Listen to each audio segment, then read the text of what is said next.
নমস্কার বন্ধুরা, আপনারা দেখছেন কুকিং হাউস অফ অনিমা। দেখতেই পাচ্ছ এখানে আমি বাটা মাছগুলো ধুয়ে পরিষ্কার করে নিয়ে নিয়েছি। এই বাটা মাছটা আমি করব আম দিয়ে। তার জন্য সবার প্রথমে আমি নুন হলুদ দিয়ে দেব।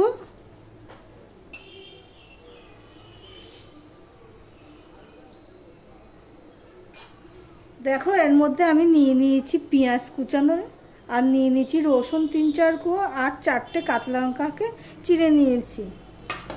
এবার নুন হলুদটা তো দিয়েছি বাটা মাছে, এবার আমি এটা মাখিয়ে নেব। ভিডিওটি স্কিপ করো না, আর এরপরে আরও কিছু জিনিস দেবো, সেগুলো দেখতে থাকো বন্ধুরা, না দেখলে বুঝতে পারবে না কি দিলাম।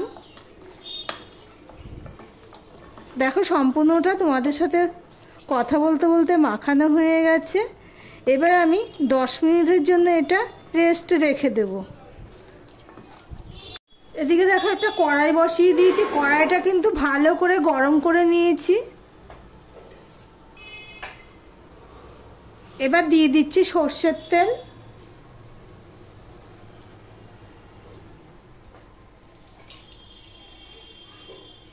এবার 1 ফোঁটা দেখো নুন দিয়ে দিচ্ছি, অল্প একটু নুন দিয়ে দিলাম।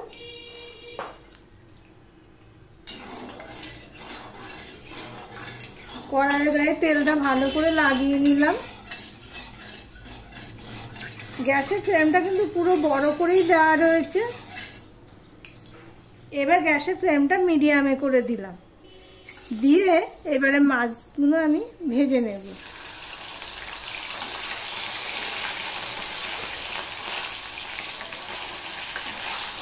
মাছটা দিয়ে কিন্তু দেখো আমি একটু নেড়ে দিয়েছি, তাহলে কিন্তু কড়াইয়ের গায়ে আর আটকাবে না। এই পর্যন্ত যারা ভিডিওটি দেখছো লাইক দাও, আমি চট করে একটা লাইক দিয়ে কন্টিনিউ করো। আম দিয়ে বাটা মাছ করবো আজকে আমি।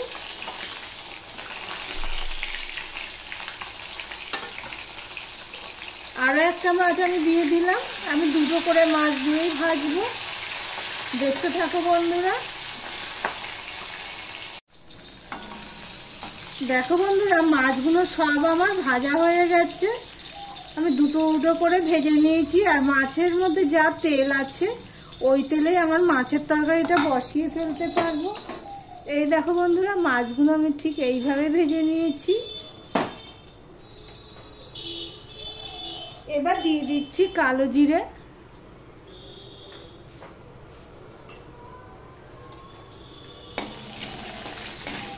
আর এখানে দেখো আমি যেগুলো কেটে রেখেছি পেঁয়াজ রসুন আর কাঁচা লঙ্কা, সেগুলো আমি দিয়ে দিলাম।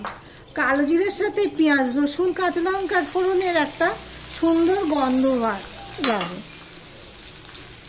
এইভাবে তোমরা যদি ফোড়ন দিয়ে করো তাও ভালো লাগবে। আর আমি তো এখানে আম দেবো, আমের সাথে আরও 2টো জিনিস দেবো। দেখতে থাকো বন্ধুরা। পেঁয়াজটা আমি ভাজা হওয়া পর্যন্ত অপেক্ষা করব। দেখো আমি একটুখানি নুন দিয়ে দিচ্ছি পেঁয়াজটা তাড়াতাড়ি হওয়ার জন্য। পেঁয়াজটা প্রায় অর্ধেকটা হয়ে গেছে। এই অবস্থায় আমি 1 চামচের মতন বাটা পেঁয়াজ দিয়ে দিলাম, পেস্ট আর কি, পেঁয়াজের পেস্ট দিয়ে দিলাম, দিয়ে এটাও ভালো করে আমি ভেজে নেব।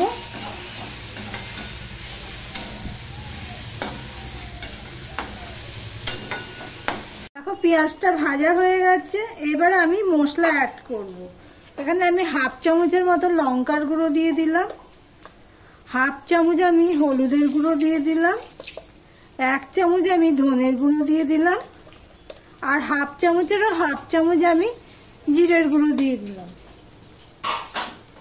মশলাটা কষানোর জন্য আমি অল্প একটু জল দিয়ে দিচ্ছি, দিয়ে মশলাটা আমি ভালো করে কষিয়ে নেব।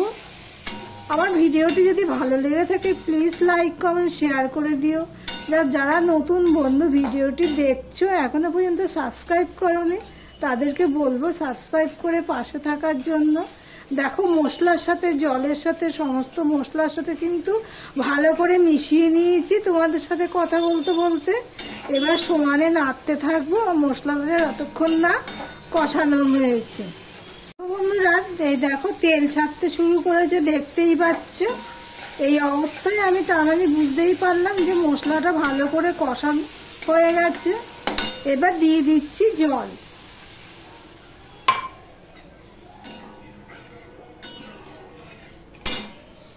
এখানে আমি আরো একটু জল দিয়ে দেবো।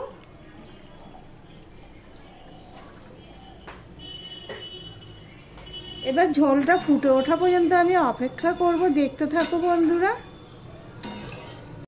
দেখো ঝোলটা ফুটে উঠেছে, প্রায় 1 মিনিট মতন আমি ফুটিয়ে নিয়েছি। এই অবস্থায় ভেজে রাখা মাছগুলো আমি দিয়ে দিচ্ছি। আমার ভিডিওটি যদি ভালো লেগে থাকে প্লিজ লাইক কমেন্ট শেয়ার করে দিও। আর নতুন বন্ধু যারা দেখছো তাদেরকে বলবো সাবস্ক্রাইব করে পাশে থাকার জন্য। সমস্ত মাছগুলো আমি দিয়ে দিলাম, দিয়ে আমি 5 মিনিটের মতন ফুটিয়ে নেব। এখনো কিন্তু আমি আম দিইনি, আম সিদ্ধ হতে তো বেশি সময় নেয় না। আমি একটু মিডিয়ামে দিয়েই আমি 5 মিনিটের মতন ফুটিয়ে নিচ্ছি। আমি 5 মিনিটের মতন ফুটিয়ে নিয়েছি। ফুটিয়ে নেওয়ার পর গ্যাসের ফ্লেমটা একদম লো করে দিয়েছি, দিয়ে আমি নুন দিয়ে দিলাম। আর এখানে দেখো আমি সর্ষে আর পোস্ত 1.5 চামচ সর্ষে, 1.5 চামচ পোস্ত আর একটা পাকা লঙ্কা, কাঁচা লঙ্কাই পাকা, সেটা আমি বেটে রেখেছিলাম, সেটা আমি দিয়ে দিলাম। আর এখানে দেখো একটা আম কেটে রেখেছি, তোমাদের তো আমটা দেখিয়েছি, সে আমটাও আমি দিয়ে দিলাম। এবার এই বাটিটা ধুয়ে আমি জল দিয়ে দিলাম।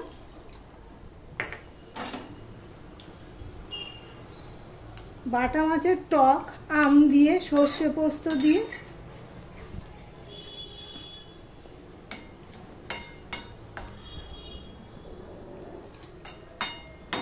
এবার আমি ঢাকা দিয়ে আমি 2 থেকে 3 মিনিটের মতন ফুটিয়ে নেব, দেখতে থাকো বন্ধুরা। এরপরে কি দেব দেখো বন্ধুরা, মাছটা আমি দেখছি আমটা সিদ্ধ হয়েছে কিনা। আমটা সিদ্ধ হয়ে গেছে, ঝোলটা একটু টকটকও হয়েছে। আর যারা গরমে ভাত খাবে আম মেখে নিয়ে খেয়ে নেবে, দারুণ ভালো লাগবে। এই গরমের মধ্যে তৃপ্তি করে খাবে। এই গরমে তো টক তিতো এগুলো তো খুবই পছন্দ। এবার এখানে আমি দিয়ে দিচ্ছি ধনেপাতা কুচি।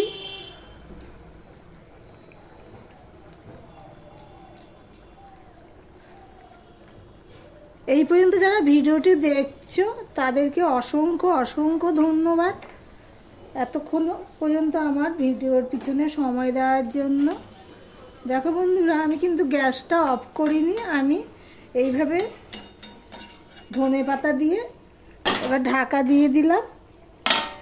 এবার আমি গ্যাসটা অফ করে দিলাম। ভিডিওটি আজকের মতন এখানেই শেষ করলাম। আবার অন্য কোনো রেসিপি নিয়ে চলে আসবো, সঙ্গে থেকো বন্ধুরা।